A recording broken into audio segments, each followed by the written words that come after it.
Alright, so we're gonna RGB mod this TV I took apart. It's a Magnavox, Philips made, of course.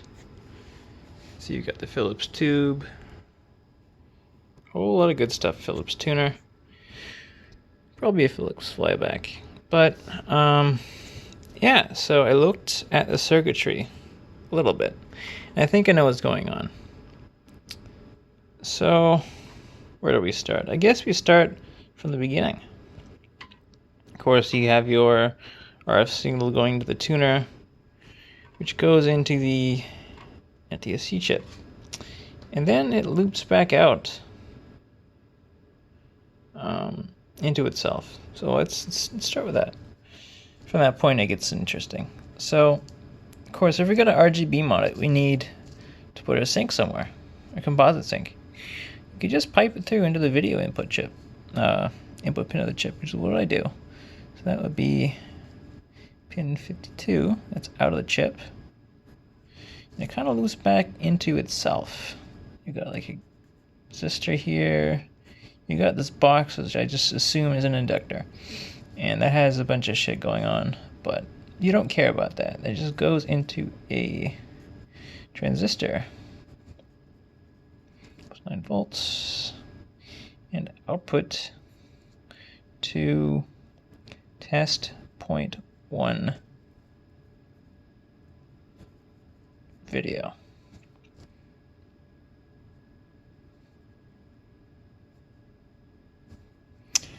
And so that is where we're going to splice our video in. It's not immediately obvious by looking at even the data sheet of the chip, but what I'm going to do here, I am just going to budge a signal in right there. Datasheet does mention that you can have an external composite signal in through a capacitor. It's just DC bypass, or not bypass, but you know, AC coupling kind of thing.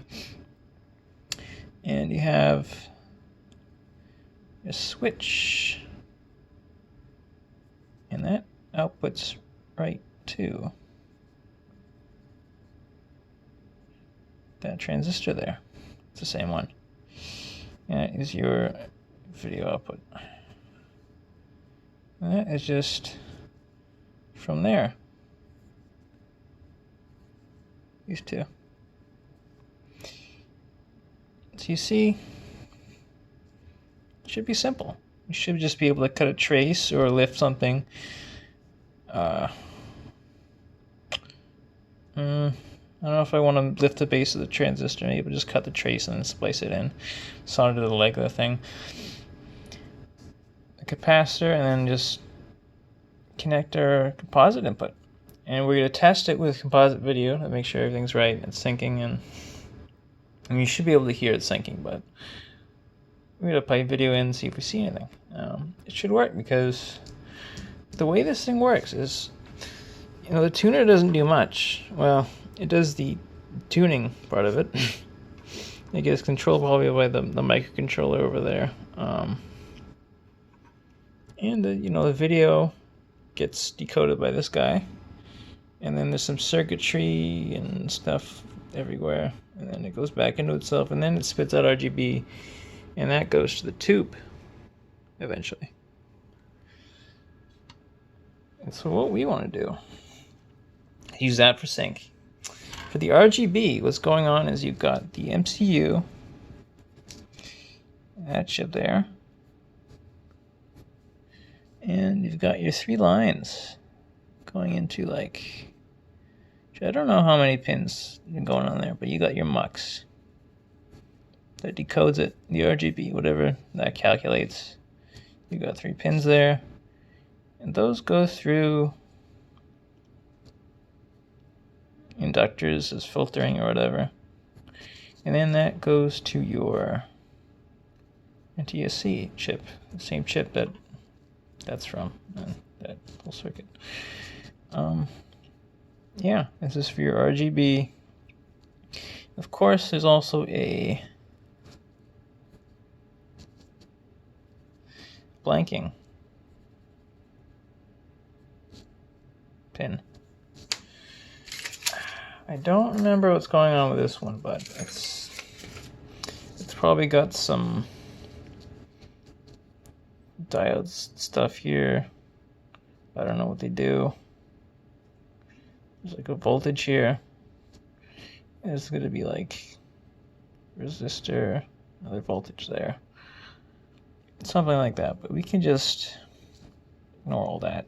Splice in here. Either, let's try like,